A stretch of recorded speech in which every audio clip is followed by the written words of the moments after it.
नमोस्तु आचार्य संदीप जैन गुवाहाटी असम से अपनी शंका रख रहे हैं।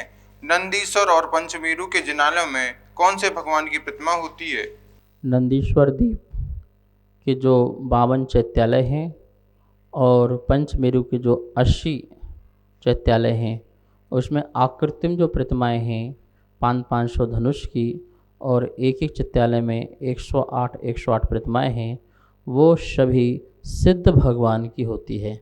वैसे तो जितने भी आकृतिम चैत्यालय हैं उन सब में सिद्ध भगवान की ही प्रतिमा होती है, सिद्धों की ही आराधना होती है और उनकी ही वहाँ पर बहुत सुंदर मनोज्ञ उतंग प्रतिमा होती है। नमोस्तु आचार्य इंदिरा जैन मेहरौनी उत्तर प्रदेश से अपनी शंका रख रही हैं। आदिनाथ भगवान के जन्म की क्या अवगाहना थी? शरीर के अनुसार बालक की अवगाहना होती है।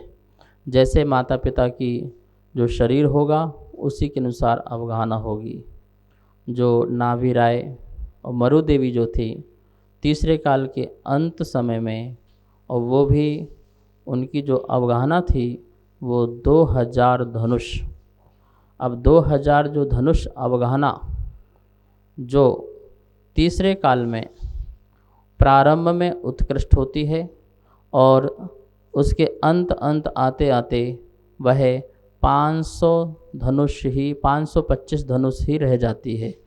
तो माता पिता की जो 525 धनुष अवगाहना, तो आप सोच ही लिए कि उनके बालक कितना बड़ा हो सकता है। तो जैसे जैसे शरीर की अवगाहना होगी उसके अनुरूप, जैसे आप 5 फुट के हैं, आपकी जो माता है 5 फुट की हैं, तो आप बालक कितना होगा, ठीक है ना। तो उसी अवगाहना के अनुसार ही बालक की अवगाहना देख लेना चाहिए। नमोस्तु आचार्य कल्पना जैन अहमदाबाद से अपनी शंका रख रही हैं। क्या अभव्य जीव को मोक्ष की प्राप्ति हो सकती है? अभव्य जीव की क्या विशेषता है? अभव्य जीव जो है उसका कभी भी मोक्ष नहीं हो सकता है।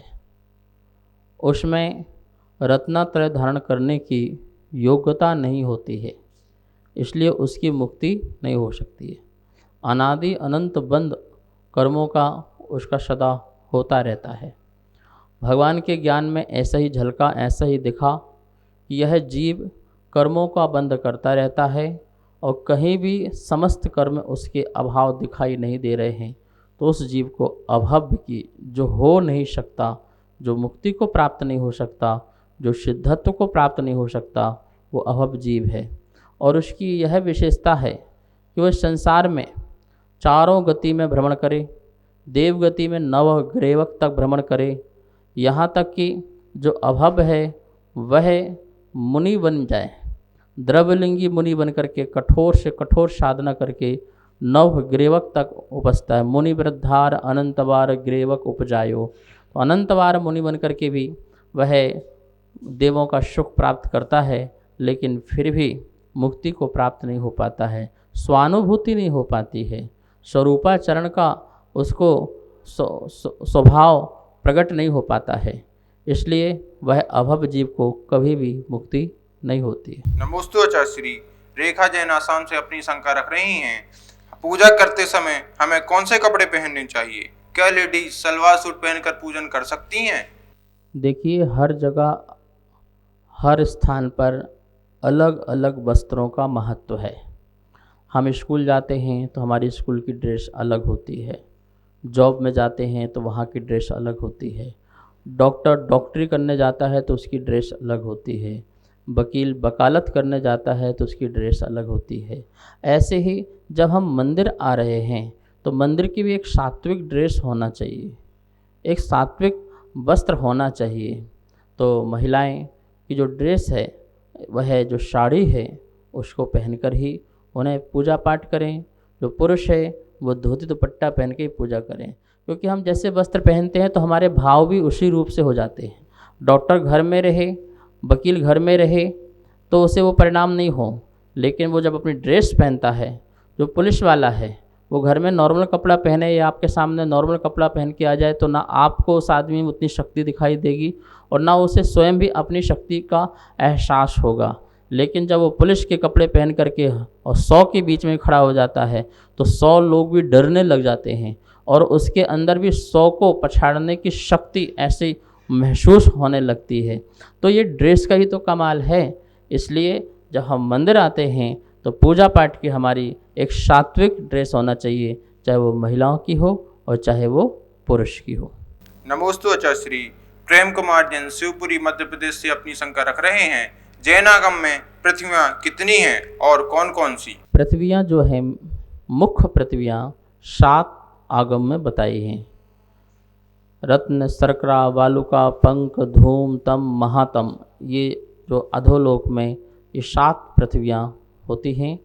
8वीं पृथ्वी जो ईशत प्रागभ्रत है जो है, वह सिद्धशिला जो है वह 8वीं पृथ्वी है। ऐसी 8 पृथ्वियाँ होती है। अब हम जिसमें चित्रा पृथ्वी आदि में रह रहे हैं, उनकी भी 36 प्रकार की और भी पृथ्वियाँ शास्त्र में आती हैं। तो इस प्रकार से अनेक अनेक प्रकार की पृथ्वियाँ यहाँ पर इसी पृथ्वी रत्न पृथ्वी के पाठ भेद आदि हो जाते हैं। नमोस्तु आचार्य श्री। अरिहंत जैन सागर मध्य प्रदेश से अपनी शंका रख रहे हैं। उत्कृष्ट श्रावक श्राविका जैसे क्षुल्लक, एलक आदि मुनि महाराजों के साथ आहार कर सकते हैं क्या? मुनि महाराज, निर्गंथ दिगंबर मुनिराज के साथ कोई भी वस्त्रधारी जो है आहार नहीं कर सकता है।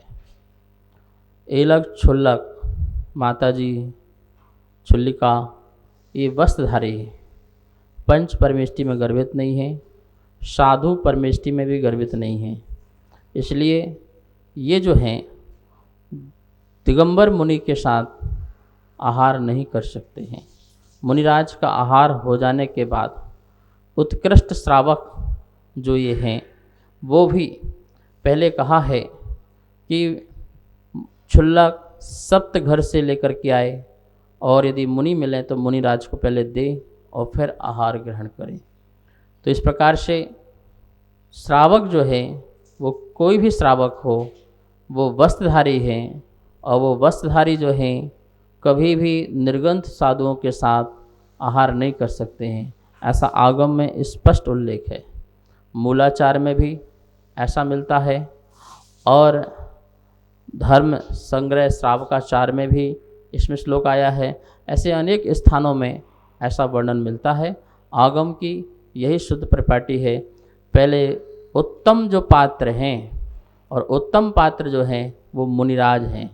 3 प्रकार के पात्र बताए हैं, उत्तम, मध्यम और जगन। पहले उत्तम पात्रों का अधिकार है, उत्तम पात्रों को आप दान दीजिए, फिर मध्यम पात्र और फिर जगन्न पात्र। तीनों पात्र हैं। इसका ये मतलब नहीं कि मुनिराज के साथ जो जगन्न पात्र अवृत समृद्धि उस ग्रस्त को भी मुनिराज के साथ आहार के लिए बिठा दें, नहीं, पहले श्रावक दें और फिर स्वयं ग्रहण करें। ऐसी ही आगम की व्यवस्था है। नमोस्तु आचार्य श्री। बाल ब्रह्मचारी श्रीपाल भैया सीहोर मध्य प्रदेश से अपनी शंका रख रहे हैं। स्वाध्याय कौन से आसन में बैठकर करना चाहिए? देखिए, स्वाध्याय के लिए एक तो क्षेत्र शुद्धि और एक आसन शुद्धि और भाव शुद्धि, ये बहुत ज़रूरी है। जहाँ स्वाध्याय कर रहे हैं वह क्षेत्र भी शुद्ध होना चाहिए, स्थान शुद्ध होना चाहिए और हमारा आसन भी शुद्ध होना चाहिए। अर्थात जैसे सुख आसन, जिस आसन से जिनवाणी नीचे ना हो, शास्त्र नीचे ना हो, जिनवाणी ऊपर हो, भगवान का जो ग्रंथ है, वाणी है, वो ऊपर हो, हमारे नाभि स्थान से ऊपर हो, तो आप ऐसे आसन में बैठ कर के स्वाध्याय कर सकते हैं। ज़मीन में बैठ के पालथी लगा के स्वाध्याय कीजिए। यदि आप नहीं बैठ सकते हैं, चेयर में बैठते हैं, मुड्ढे आदि में बैठते हैं, तो आपका वो जो सामने शास्त्र का जो टेबल है वह ऊंचा होना चाहिए, वो ग्रंथ नीचे नहीं होना चाहिए। इस बात का भी ध्यान रखें। यदि कुर्सी आदि में बैठ गए हैं तो पैरों को हिलाना, फैलाना, ये सब अंगड़ाई लेना, ये कुछ नहीं करना चाहिए। वैसे तो देव, शास्त्र, गुरु तीनों के समक्ष अंगड़ाई लेना, जमाई लेना और उंगलियां चटकाना, हिलना डुलना आदि ये सब जो है नहीं करना चाहिए। ये असाधना है, ऐसे कार्य नहीं करना चाहिए। इस प्रकार से स्वाध्याय में भी हमें ध्यान रखना है। ये बहुत मजबूरी है, पर कोई गद्दे में बैठ कर के, बेड में बैठे बैठे, लेटे लेटे, ये कभी भी स्वाध्याय ऐसे नहीं करें। ये ज्ञान की अविनय है और ऐसे अवनय से ज्ञान हमारा कम होता है, ज्ञानावरण आदि का कर्म का बंध भी होता है। सभी को सादर जय जिनेन्द्र। हमारे पास तत्वार्थ सूत्र के प्रथम अध्याय की पुस्तक छपकर आ चुकी है, जिसमें चित्रों और स्लाइडों के माध्यम से सरलीकरण करके अर्थ समझाया हुआ है, जो आचार्य श्री के श्रीमुख से समझाया गया है। और जो भी महानुभाव इस तत्वार्थ सूत्र की प्रथम अध्याय की पुस्तक को मंगवाना चाहते हैं एवं द्वितीय एवं तृतीय अध्याय की पुस्तकों को छपवाना चाहते हैं, वो नीचे दिए गए नंबर पर संपर्क करें। एवं जो भी पुण्यार्जक बनना चाहते हैं वो भी नीचे दिए गए नंबरों पर संपर्क करें। धन्यवाद। जय जिनेन्द्र।